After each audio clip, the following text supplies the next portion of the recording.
This meeting is being recorded.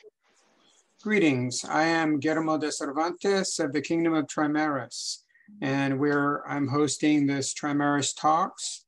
And today our guests are Earl Seosaidh, Blacksword, and Baron Gard. And I want to thank you, gentlemen, for joining us. Earl Seosaidh, can you tell us a little bit about your history in the SCA? Been around about 40 years. I've been Prince of Trimaris and King of Trimaris at different times. I've held command positions at Gulf Wars, Fool's War, and at Pennsic. And at Pennsic, I've been privileged to command 2 different woods battles, the entire side for Mid-Realm on their invitation. So I've done, I did 31 Pennsics in a row and then a few more after that. And all of the Gulf Wars up through number 9. So been on the field a lot for melees. Melees are my thing. Spectacular. Sir Gard, can you tell us a little bit about yourself?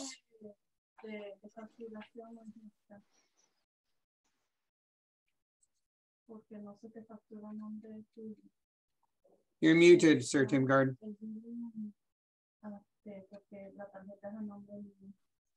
Okay. I found the button.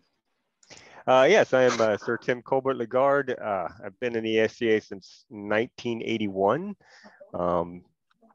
I learned melee and melee tactics at the instruction of Sir Seosaidh, actually. I got involved in the SCA and got involved in fighting. I was a marshal of a shire before I ever saw anybody fight. We created a brand new shire in Daytona Beach, Florida. I'd never seen fighting. I had no idea that rattan was not wicker. It was actually a solid stick when I first started becoming a marshal and becoming interested in fighting. But I've always been a team sport kind of person, more than an individual sport. And that's why I liked melee. Melee is where you get to work with a team of people and exert your will upon the enemy as a unit. And I really, really have enjoyed that the last 40 or 50 years, however long it's been. Well, I am the new marshal for my shire, and I have a lot of young, enthusiastic fighters. I've been in the SCA now only about 8 years. I'm a child compared to my seniors here. I'd like to get some guidance as a marshal. How can I train my young fighters that are new to the SCA in melee? What is the best? How should I start? I guess first is melee seems like it's the same as individual combat, but it really isn't. What you do for your team counts more than your individual skill per se. I'm not saying that the Dukes are not likely to kill more people than a new fighter, but it's very important even for the Dukes to participate in teamwork. So if you're teaching new people, teach them the weapons for war are generally different from the weapons for single combat. The shield needs to be 2.5 or 2 feet wide and 4 feet tall if you're using a shield. You need to have a sword that you can use with that, which probably means a rather short, heavy sword, or an axe, which is great for pulling down shields, a mace, which hits really hard with a short stroke, something of that sort. Spears, you need a 9-foot fiber pole. And you might put a small hook on that for pulling shields. You wouldn't use that in a tournament or individual combat, but you would definitely use it in a war. Oh, and on your shield, it's better if it's slightly curved, if it's aluminum or wood, because it'll be stiffer. It'll be unlikely to be bent by your opponent. Pole arms, glaives, great swords, needs to be 6 feet tall. A two-handed sword that's 4 feet long will not be very useful in a melee. A glaive, 6 foot to 7.5 foot. I think 7.5 foot is the maximum. And you can cut and thrust with it. You need to definitely have a thrusting tip on it, probably a butt spike. You need to have a secondary, probably with all three of those styles. A secondary would be a short sword or dagger or a short mace that you carry in your belt in case you get tied up where you can't use your main weapon or you lose your main weapon. Gives you some options. Your surcoat, individual surcoat's nice, but your guys on your side and your opponents will not have a clue which side you're on. Friendly fire is definitely a thing in SCA melee combat. You might get killed by your friends. So try to have some kind of kingdom colors, either a standardized kingdom tabard like Palantir uses, or Trimaris, we tend to just put Triscales all over everything, and lots of blue and white. So how do you fight in a melee? You don't just run out and, you don't just form a group or a line and walk to the enemy and fight them. You can do that, but you have zero advantage over them. They may have no advantage over you, but you have no advantage over them. So if you just go straight at them and hit them, it's kind of like in individual combat, throwing a blow at the center of their shield. It's not likely to be very successful. So you need to hit them, like in single combat, you hit them with things that go around their defense. You hit them with wraps, you hit them with Molinees, you hit them with scorpions over the top, and different kingdoms call these different things, but thumb leads, I think, is what they call them mainly in Atlantia. So you're hitting where they're not defending, and that's the goal in group combat as well. With a shield, you're not concentrating on your offense. You're concentrating on your defense. You're keeping your sword in a defensive position, so it makes it harder for your enemy to hit you. Your job is to stabilize your line and your side, and to destabilize the other side, which is rarely with a full charge. Full charges usually, if you're trying to move your enemy, they can be good. If you're trying to kill your enemy, they usually just get you killed.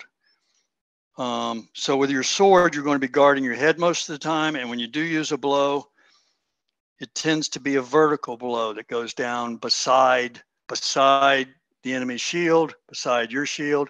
If you try to rise up and hit over the shield, some pole arm or spear on the other side is almost certain to kill you.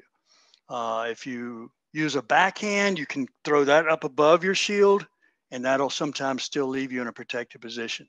But you're very restricted on what you're doing. A thrust can work, particularly between your shield and the enemy's shield, and you can slide in and perhaps get them in the face or throat, or if you've got the arm power, you can thrust them in the body, although that's not as likely to be felt in a melee where people are pushing.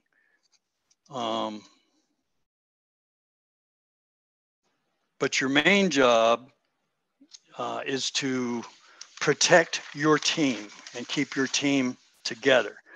The main things that do the killing is the spears and the pole arms. And I'm going to have Sir Tim Gard take over on this because he's much more efficient with spears and pole arms than I am. I've been a sword and shield guy most of my career, or greatsword. But Tim, you there? Absolutely, yeah. I want to back up just a second though and address directly at Guillermo's question was, as a marshal, what can he do training new guys, especially you got some new guys that are interested in going to war.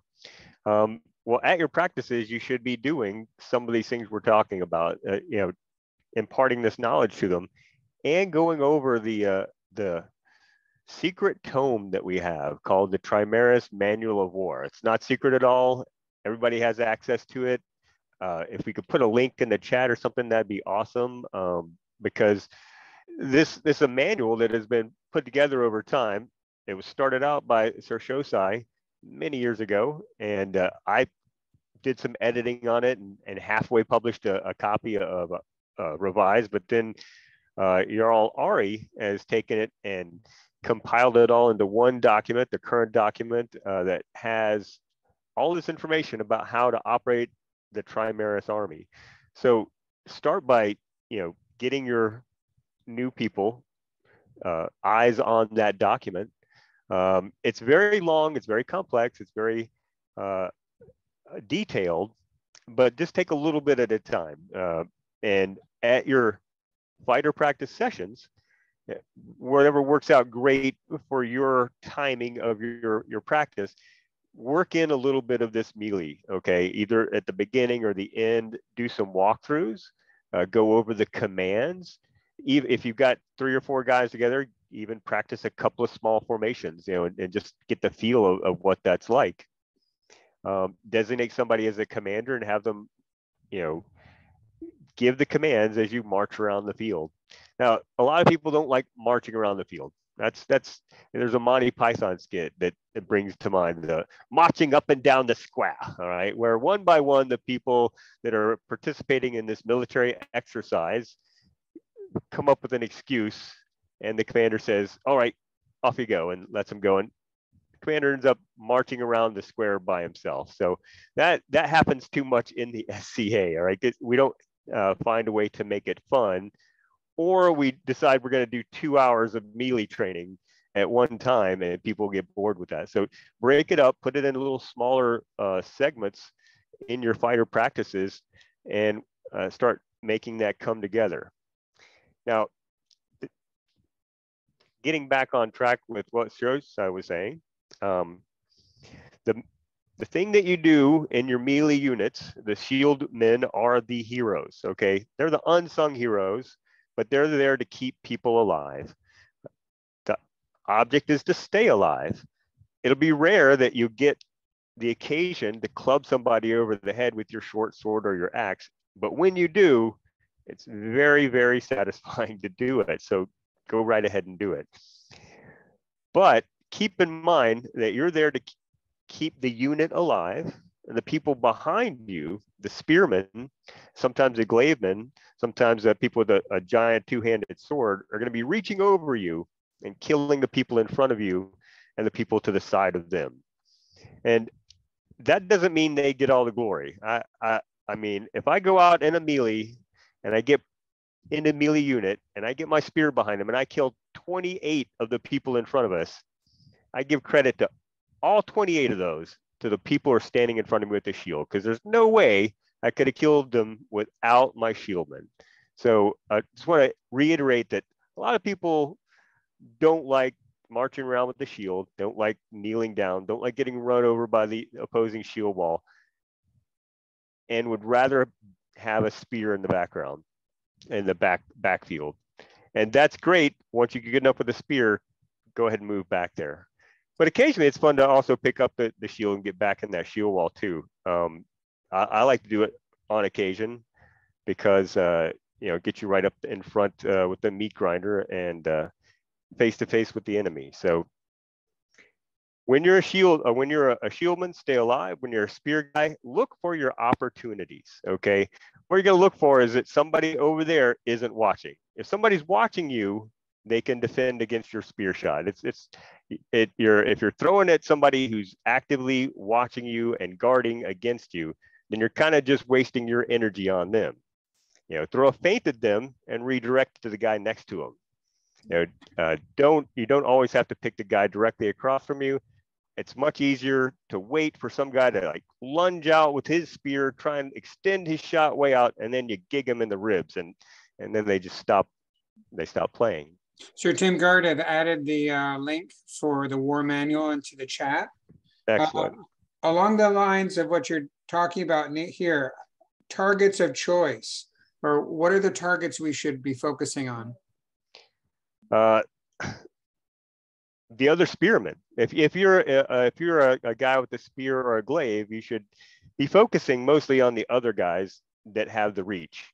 Now, if you can, while you're doing that, reach out and grab a shield with a hook on your spear and pull it out a little bit so that somebody gets a shot at them. You should definitely do that. But you should be taking shots at people that are open, the people that have their eyes or their mind somewhere else, and then you can take them out. Dukes also. Okay, if somebody's a duke, they're yelling commands over there, take that guy out. All right. So running drills with my fighters, what kind of drills should we be talking about? Well, a lot of the tactical maneuvers that are outlined in the book, the Trimaris Manual of War, there, you can run those as as forming up. I have a short class. Yeah. Go ahead.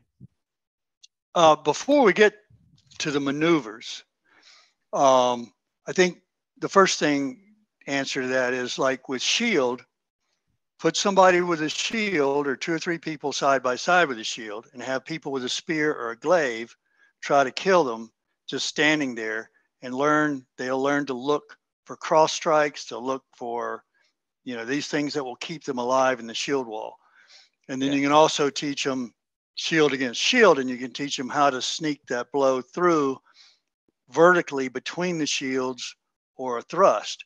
And then Tim, if you'll tell them what to practice with their spears and their pole arms while they're practicing individually before they get to the actual maneuvers. And then we'll talk about the maneuvers in just a minute. Well, okay, yeah. Then before you practice the maneuvers, if you only have especially if you only have a few people there, line up a little mini shield wall and have somebody, try and break it with the spear. Punch the shield with your spear. Try and push them back a little bit, because people will do that in the melee. They'll try and although it won't kill you, they'll try and punch your shield to push you off balance a little bit. Or they'll try and grab your shield with a hook and pull it down or to the side. When you're a shieldman and you're practicing this, there's a guard that you take, a high guard, with your weapon at an angle to your shield, so that if something grabs it across the top, you just do a short choppy swipe and knock it right off. Okay, so on both sides, practice that. All right, something grabs your shield, practice knocking it off so you don't get dragged face forward into the dirt. And if you're trying to break a shield wall, then practice hooking and moving that shield out of the way. To the side sometimes works even better, because then it spins them around. But if you can hook the top really good and pull them over on their face, then they've got a wide gap in their shield wall, and that guy's dead.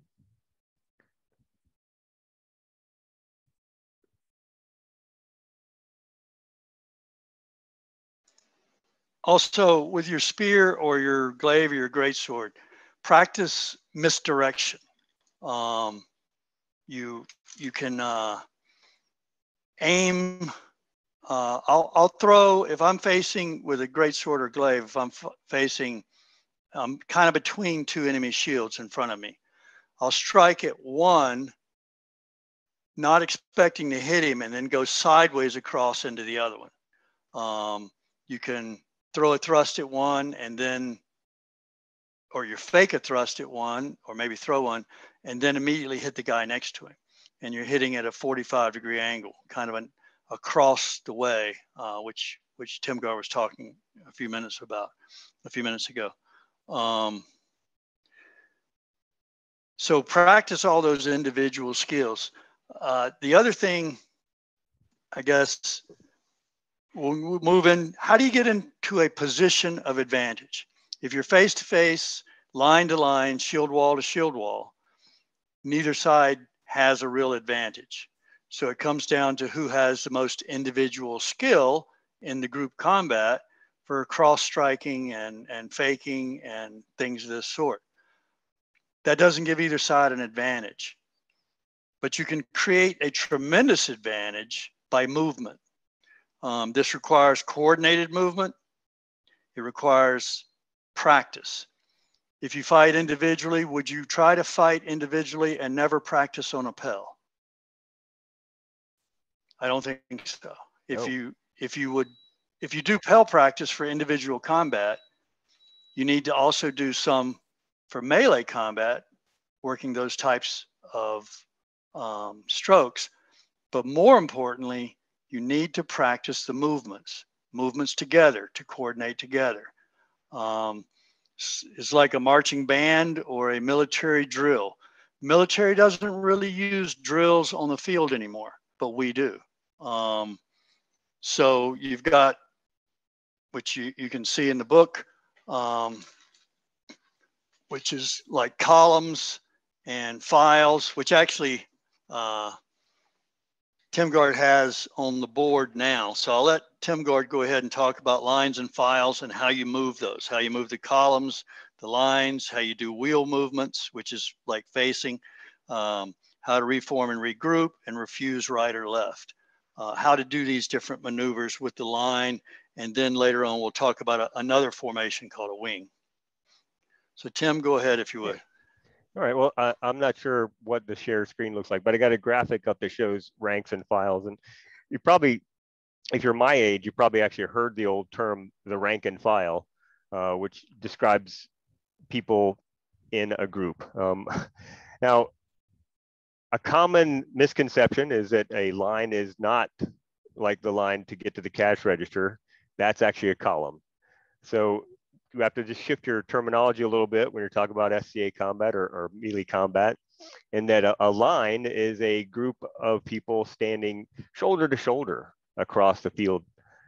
They may have different ranks, the first rank, second rank, third rank. They may have people behind them, but a line is people standing shoulder to shoulder across the field. The column, and we have a column of 2 up there. It can be a column of 1.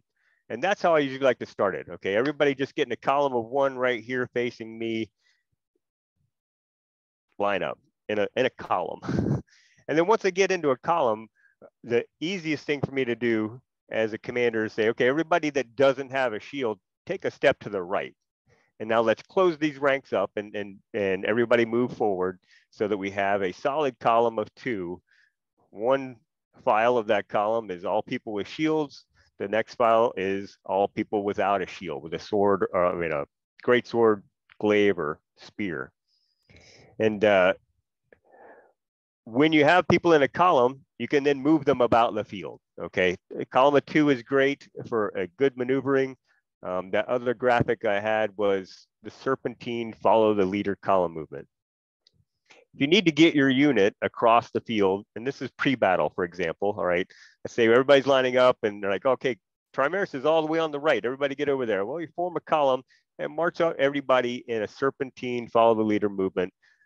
The reason why I have the right angle graphics here is that that's the way you want to move. If there's a unit there, even if there's not a unit there, you want to move all the way up to where the person in front of you made that right left-hand turn, and then make that left-hand turn. Don't cut the corners. If you cut the corners, it looks sloppy, and you're going to end up just in a ragged bunch of people trying to move around, and people get lost. So once you get to your location, once you get them to the location, this column of 2, you get them where you want them, and then with the simple everybody face right, that turns into a line. Okay. In this case, I mean, we show a line with 3 as a rank of 3, but in our example, it'd be a line with 2 ranks deep facing the enemy. Now, once you're in that line, and once we practice those maneuvers, moving in unison, then we can go on to more complex maneuvers, things that you put yourself into a group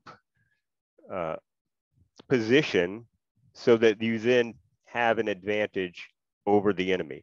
If we were talking before about just 2 lines of shields opposing each other across the field, they're kind of in a stalemate and a deadlock there. But one thing the manual does talk about is the rock, paper, scissors transition there. This is if you have two static lines and they're both of shields and nobody can reach each other, then it's kind of pointless. So somebody's going to send out a rock,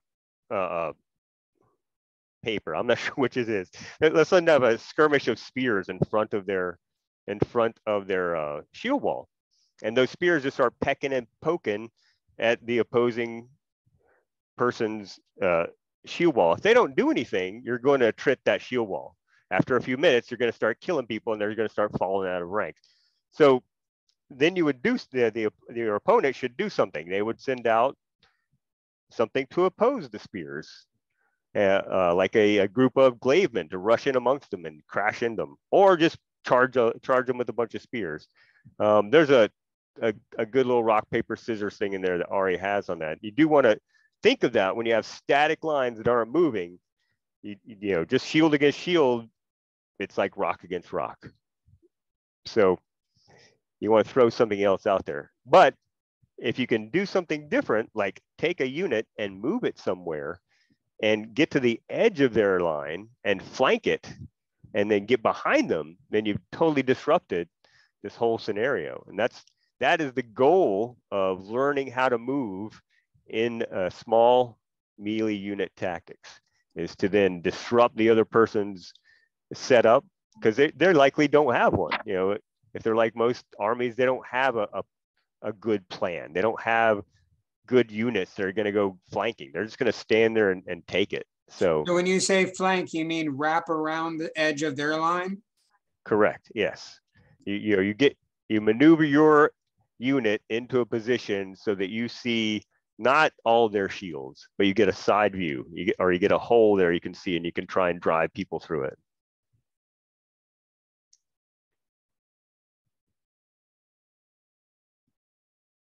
So I'm at a pause. What are we doing next?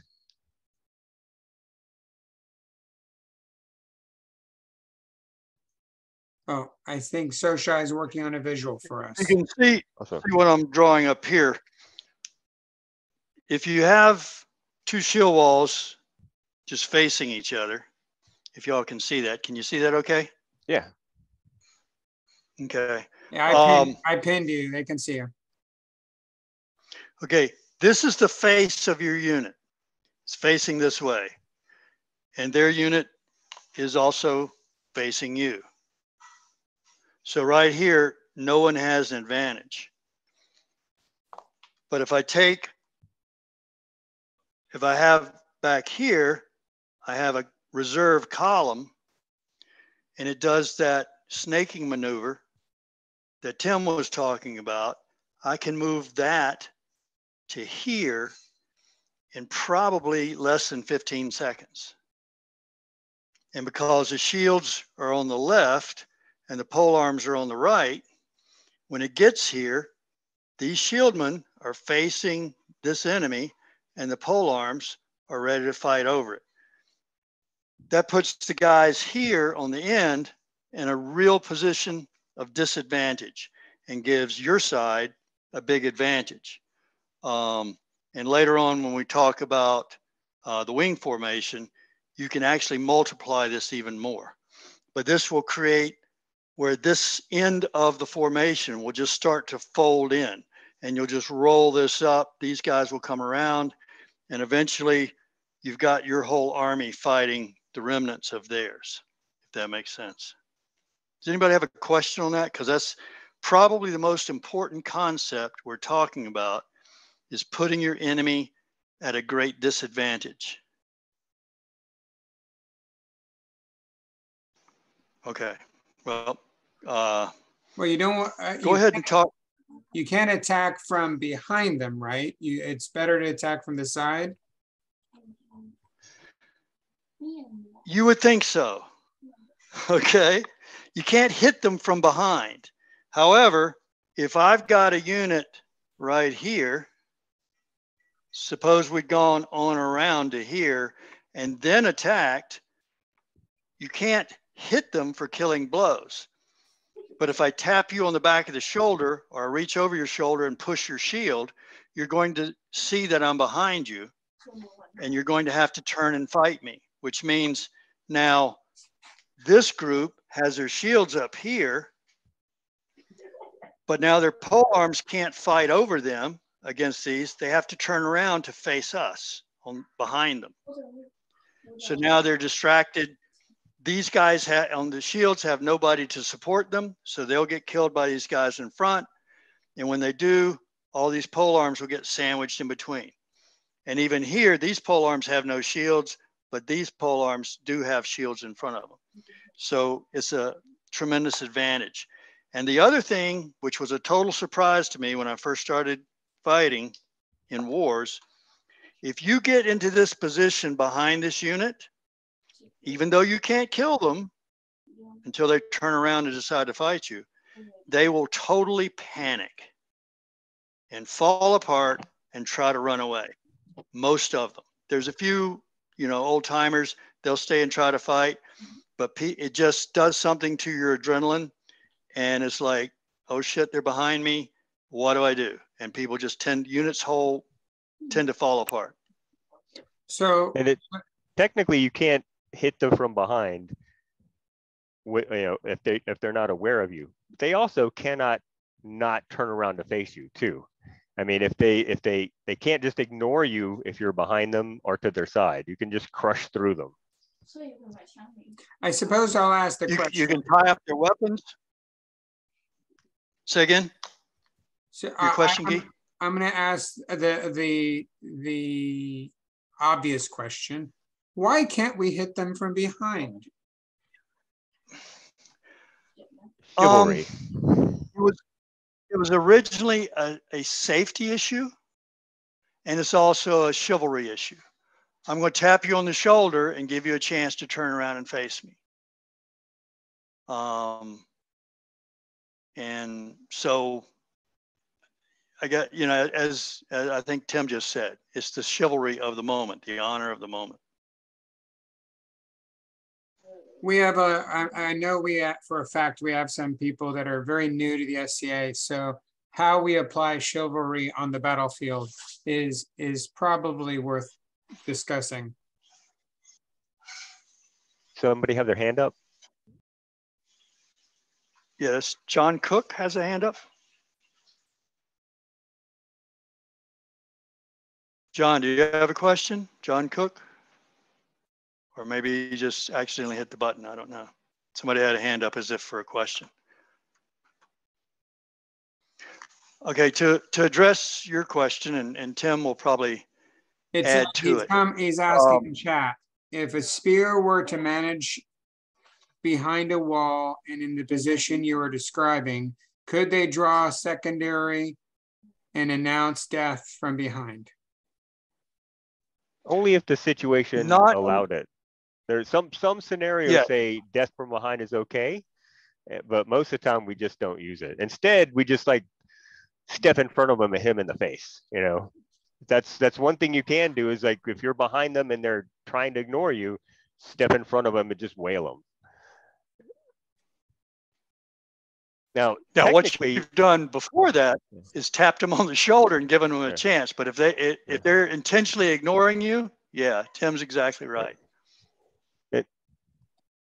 And if you stay part of a unit too, that's another thing with unit engagement and melee engagement. If you're a unit, you're part of a unit, you're part of a melee unit, you're within weapons range of your allies, okay, then you're considered part of that unit. If your unit is attacking their unit, then they are considered engaged. Every single person in that unit is engaged with every single person in your unit. Technically, even though they don't know you're there, you could still strike them because you're part of a unit that's engaging their unit. It's better just to run them down and knock them over. Okay, if you're behind them like that, just run them down, knock them over. Buckley is saying also if you're already engaged with the line from the side and you can then roll around them. If you roll around them, you're still engaged as long as you're still part of your unit. If you're a spear guy and you're like 8 feet away from the next guy, then you're still part of your unit. But if you're 9 feet away, you're not part of your unit anymore. You just have to watch out for being and regardless of what happens, once you get behind somebody like that and start messing their unit up, there's going to be a hold. Because everybody's going to go, how did that happen? Why are you behind me? I'm getting hit from behind. And there's going to be a big hole. There's going to be a lot of talk. So make sure that you are part of your unit and next to, near your guys, and you don't have to explain yourself as like, well, you were part of a unit, but you ran all the way around behind everybody else, and now you're all on your own in the back and you're hitting people.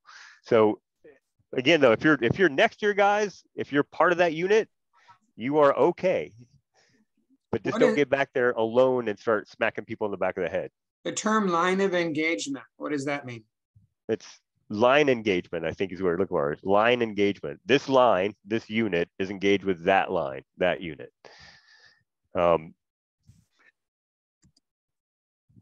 It's discourteous a little bit to smash somebody from behind like that, but it happens, and it's part of line engagement. And if you're, as a person in your unit, you should always be aware of what's going around you. Field awareness is very important, not just for success, but for your safety. If something's happening to your left and things are getting jostled and moved that aren't normally happening like that in your unit, take a look over there and see what's happening. They may be getting pushed or flanked. They may be getting knocked around and you just haven't heard about it yet. So stay aware of everything's going on around you so that you don't get hurt. And communicate. If you see something, you have to communicate to your unit. As long as you're not dead, yes. But you can't go like loudly, oh gosh, I have just been killed by someone, and fall down. So. But if you see them moving in for a flank, you can announce that so you can meet the flank. Absolutely. That's a part of it's called a refuse. You'll see it's in the book there. It's a unit movement. When somebody flanks your unit, you don't just stand there, right? You do something about it. It's called refuse. And it's just a simple curling of your line to cover for that flanking, to put shields in front of them so they don't just drive through. You can kind of see it in that graphic there that Seosaidh's holding up. It's in the book. Yeah, I'm holding it up. It's kind of small for here, but we can see it. So you curl the end of your line so that it makes it harder for them to get behind you. So what is a skirmish? Now you can a skirmish line in the book is on, if you've got the book, it's on page 7, or if you've got the electronic copy. It's right here in the middle of the page where my finger is, if you can see that. It's not, now this one shows shields in front. The way Tim and I have always done it is have the shieldman behind your spearman, which seems opposite. But that gives the spearman plenty of room to work without bumping into people. And if they rush the spearman, he will back up just by instinct. And when he backs up, he'll pull his spear vertical to block with. And so the shieldman behind him, when he sees that spear go vertical, he knows it's his time to stop the attacking shieldman. When you've practiced this some, it becomes second nature. It is not a problem to do at all. It sounds kind of complicated here. All of these things are complicated in the hour it takes you to start learning them. Once you've learned them and you put on your armor and you practice them, it becomes second nature. If you've been fighting for a while. If you're brand new, it might not be second nature for a while, but it's just the skirmish gives the spears and the glaives and the great swords plenty of room to work, attacking a shield wall or a group that is standing still. Now, if that group starts charging you, then you're going to have to run backwards. And that's when your shieldman will come in and stop the enemy. And then you just go into a shield wall position. Did that answer your question, Guy? Absolutely. So how would we apply that on the field? Well, there's of lines and units, there's a couple of different ways to describe them, the interval between the individuals. If they're, I think it's called closed rank or overlapping shields in the book, where your shieldmen are, their shields are actually overlapping each other by a measure, so that you're so tightly packed together that you have a solid wall of overlapping shields in the front. That's the close order. And there's normal order where everybody's just standing kind of a normal distance away from each other, about a foot away from each other. And then there's the, and that's more of an open order where you're when you're marching around, you wouldn't march around with closed shields, all right? You wouldn't get anywhere fast. So you have an open order, which is there's enough room to walk around. You and everybody else are not bumping into each other. And then skirmish order is the wide open. There's enough room between you and the next guy for another guy. So, and it's used in different scenarios on the battlefield: skirmish order, closed order, and normal order, or open order for skirmish order. Right? Please refer to the book on the terms. I'm terrible about that because they did change that a little bit. Let me clarify just a little bit. The shield wall stance that everybody learns is overlapping shields. That's called close order. Normal order is just your shields are almost touching, not quite, and you can walk around, you can move around. It's much easier to move. Open order is about a foot between your shields. So it's really easy to run because you're not going to bump into each other. And then the skirmish order, there's room for a spearman or a glaveman to pass between the shields, to get out in front of them and then to retreat back behind them. And that's your skirmish order to give you measurements. So skirmish order is going to have probably close to 3 feet between the shields, whereas open order is only about a foot or so the shields can run side by side without jostling each other too much. Again, we're giving you an overview. You're going to have to take the book, get with some people with some experience. In Trimaris, there's different groups that know what they're doing when they see this. If you're in another kingdom, they may have different terminology, but I'll guarantee you Callantyr and East Realm and Mid Realm all know how to make a shield wall and how to fight in a shield wall. Now, they might not know how to maneuver quickly in the open field. And that's usually where Trimaris has an advantage over other kingdoms. We don't necessarily do better marching around in shield walls, but once we start to move, we can move that shield wall behind the enemy or to the end of the enemy and attack them on the flank or move around behind them. And you're attacking them from the rear, although you're not hitting them while they're not facing you. And that's a subtle difference. If you're facing away from me and I come up behind you and I take my spear and push your spear down from behind, I haven't attacked you, but you know I'm there now and you have to respond to me. If you refuse to respond to me, you're being dishonorable. If I hit you from behind, I'm being dishonorable. But if I shove your spear down or your sword down or whatever you've got with my weapon, now you know I'm there. And like Tim said, if you refuse to turn around, then I'm going to hit you. I'm going to hit you in the face, not the back of the head.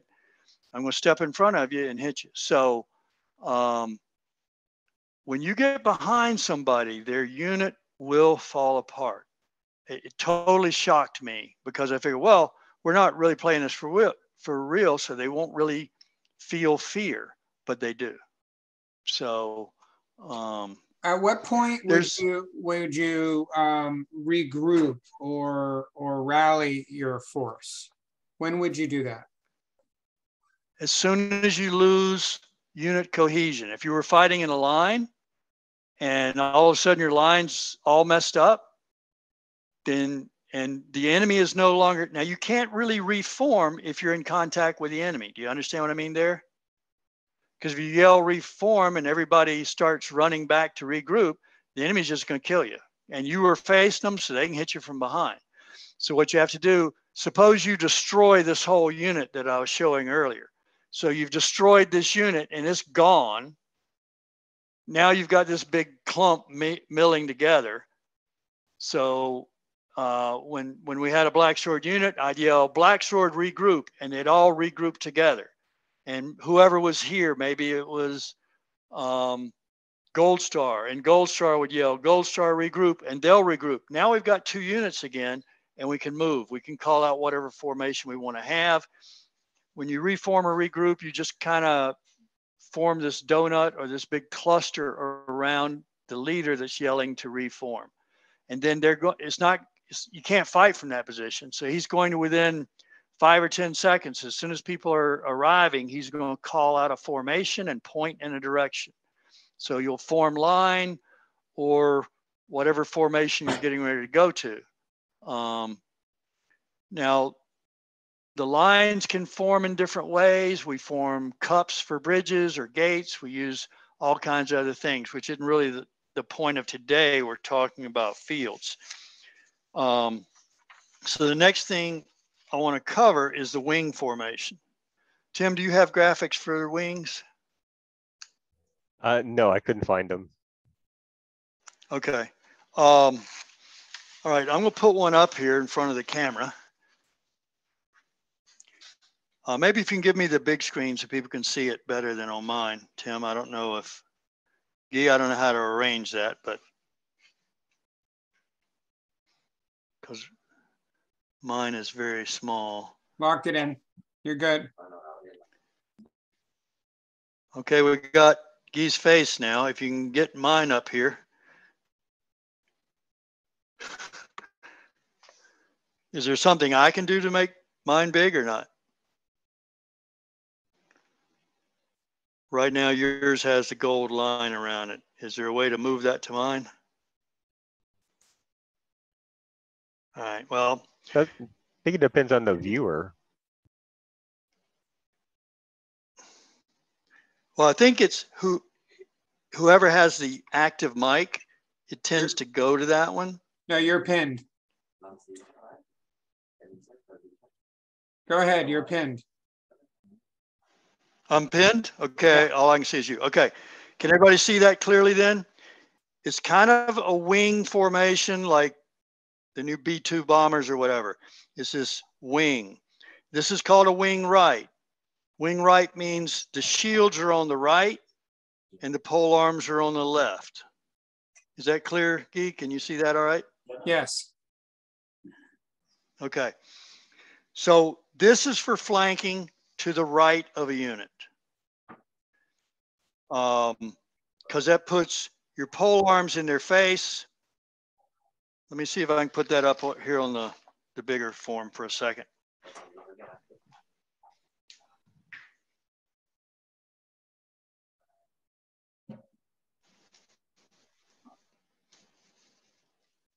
So in that same field position we were talking about,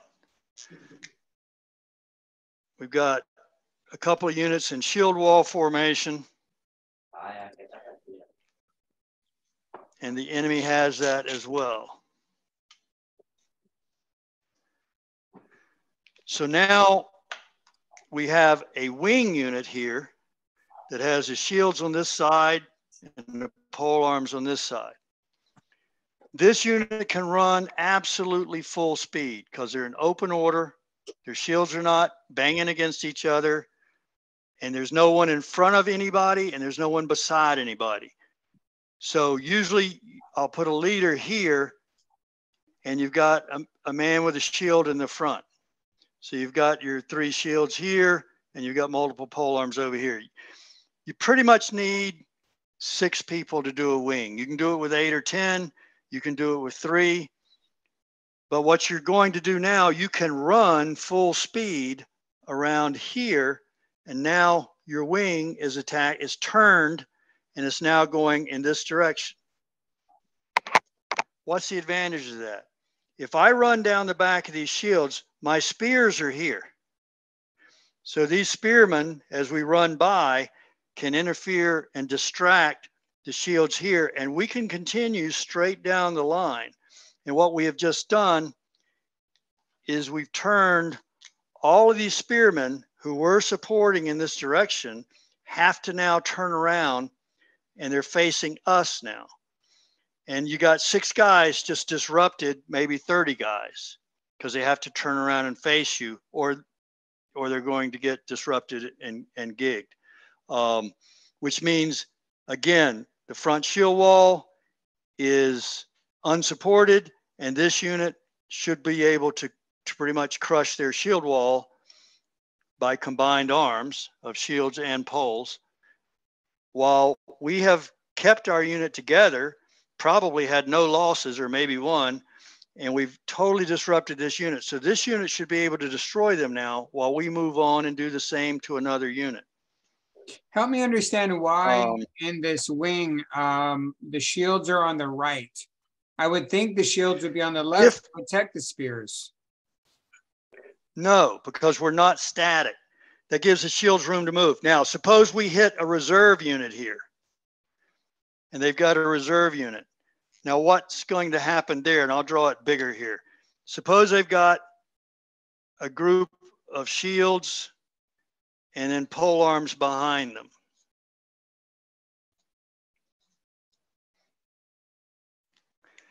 And I come in with my wing. As the wing comes in, my pole arms are going to engage them and protect this side, while the shieldmen, which were here, are going to come around and attack hard. And if these shieldmen attack in this direction,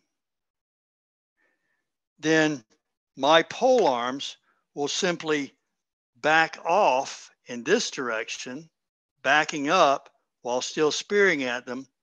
And what you create is a swirl effect. It's a swirl effect that we're creating. We know what's happening and we've practiced it.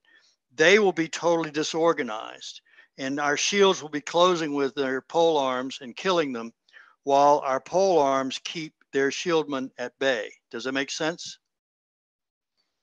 And, So and these are things you kind of have to go ahead. So at that point, you're killing them is a benefit, but if you can disrupt the line, that's the win. Here, that's true. If it's a small unit out in the field, if it's a shield wall here, and we'll do this a lot, it'll be a big shield wall. They'll have a whole bunch of pole arms here. And it's a lot more than we have. Is that on the screen? Yeah, okay, I guess. We're good. When we come up, okay.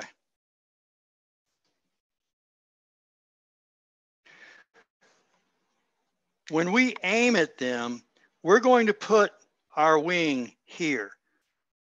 Our lead shield will be there, the next shield, and the next shield, and our pole arms will stay back. If you've got a 6-foot glaive, it's going to be here, where you can just reach this guy, and the spears will be here. Chances are we won't really be engaged, so these spearmen can all attack this same guy. At the same time, this shieldman is attacking him, and this shieldman comes in, and this shieldman comes in, and they're all attacking, concentrating on this person. If it's just one shieldman on the end, he gets 5 or 6 people attacking him at once. If it's a shieldman with a pole arm behind him, you got 2 guys getting attacked by 6. That's so you're giving yourself a tremendous advantage. Say again? That's a bad day to be that guy. Yeah. Yeah. If you've ever been attacked by 3 people at once, it's really hard for you to kill anybody, and it's really hard for you to stay alive. Now, they may retreat and try to run away, and then what happens to this unit? Now it's getting disrupted. Again, disruption is your friend. If they're disrupted, but you're still in your formation, you're going to beat them. And I've seen groups that were all 1- and 2-year fighters, maybe 3-year fighters, fight a group of knight level fighters and beat them, even though it's even numbers, if the guys that are knights are tourney fighters and they haven't fought a lot in wars. And the unit that's fighting them, that's been there 2-3 years experience, have fought a lot of wars. The group that's done the most fighting as wars will keep their unit together and fighting together. And they're not going to beat the knights one-on-one. They're going to beat them one at a time. We have Tim, what am I missing here on? We have about 10 minutes. Say again? We have about 10 minutes. Tim, what am I missing on the wing?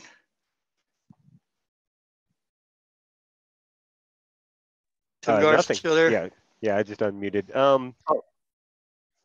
Nothing, except it's also, as a smaller unit, it's also very easy to then reform that unit. It's the mobility of that unit, the shock factor as it swirls around. You covered it right, the way it hits the end person and pins them in. I mean, they can't do anything about it. They're going to get mauled, and the person next to them is it's just going to be like a domino effect as you sweep down there. It's a lot of fun to do. That's the important part of it, I think, is that we're not just showing you ways to win, we're showing you ways to have fun. It's fun to go out there and get shot at by arrows and have people smash you, and you get smashed, you smash somebody. But the satisfaction that you have, I mean, if you put some time and effort into it and get a unit together that's, you say, let's go out here and we're going to, march at that unit. We're going to go around. We're going to do a right envelopment. We're going to mess them up. And then you do that as a unit and you're standing in their backfield and they're all dead. There's just such a joy there. It's so much fun. I really, everybody should share in that. And there are a lot of opportunities upcoming. Yeah. Go ahead. While they're all dead on the ground, you can yell regroup while you're running, and the wing can regroup on the run. As long as the people have trained together.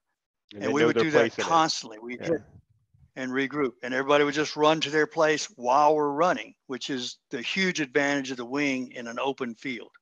Go ahead, Tim. Before we run out of time, I do want to say there are some melee opportunities coming up here. There's a couple of people that are planning some larger gatherings, and the Duke University that's going to be cohabiting with the baronial bash is going to be melee focused. It's not going to be about the best techniques in a tournament and how to win that. It's going to be all the classes for that Duke University are going to be about melee. So let's get ready for Gulf Wars. Absolutely. So there are a few really great tips that you've shared. I just want to highlight.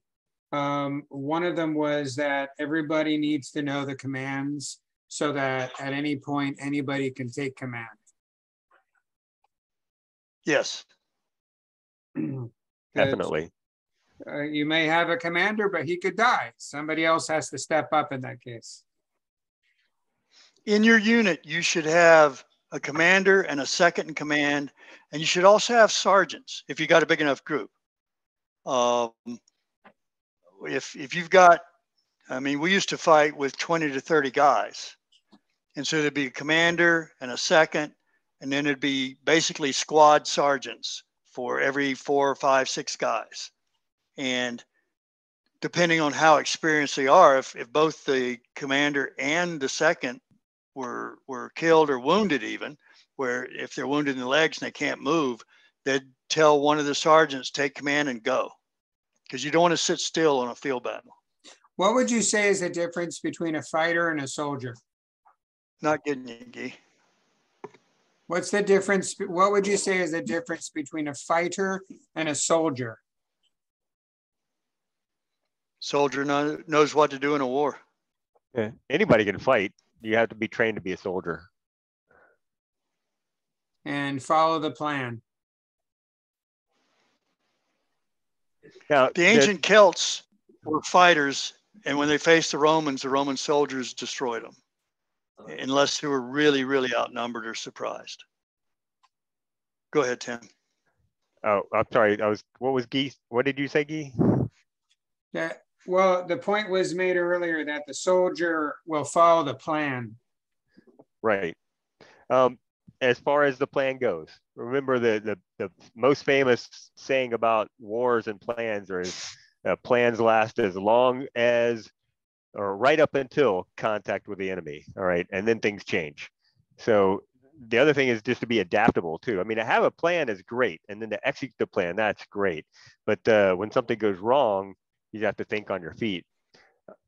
But also in the manual of war is posted there. It's better to do something rather than nothing. In almost every case, it's better to do something. Even if it turns out to be, not the wisest thing, it is better than standing around. So remember those things as your commander. You will become the commander of a unit at some point if you last. All right. If you could be, you've only been in the SCA a few years, but you are now in command of this unit because everybody else in it has died, and you got the loud voice and you got an idea. So it can be a glorious thing. And that's when you really, really need to know the commands, because as long as the plan's going like you talked about before the battle, whether or not you know the commands doesn't make a huge difference because you already know what you're going to do. But when the unit falls apart and you run away, if you know the commands, whoever takes command, whether it's the original commander or someone else, and they yell form line and they point in a direction, everybody knows what to do. And they're instantly in a line, like in 6-8 seconds, you've got a shield wall. Or they yell form wing of wings, which means you have 3 or 4 wings working together, or even just 2. And so you have a wing of 6 guys, and on their flank, you got another 6 guys who follow them. And that can be formed, if you know what you're doing, you can form that wing of wings in 6 or 8 seconds. And then you can be running and you can be attacking someone. Like Tim just said, if you're sitting still in a field battle and you're not actually engaged with someone, you're totally useless. You do that for 2 minutes, you probably just cost your side the battle. Well, this has been very insightful. I really appreciate this. It's going to help me as a marshal. And I know there are a number of people here that as fighters, now they're going to learn how to be soldiers because it's a new way of thinking. I appreciate. Come to Duke University. Oh, just come to Duke University, and there'll be another event announced fairly soon that will actually be a training event. There will be unarmored drills in the morning. We'll have lunch, and then we'll fight the melees afterwards. And it'll be all this stuff we've been talking about. We do this Trimaris Talks once a month. Next month, we will have Duke Ari will be leading the chat. And I want to extend my gratitude to Earl Seosaidh and Baron Gard for giving us their wisdom and experience and time tonight. Thank you very much. Thank you, everybody that listened and attended or watches a future recording of this.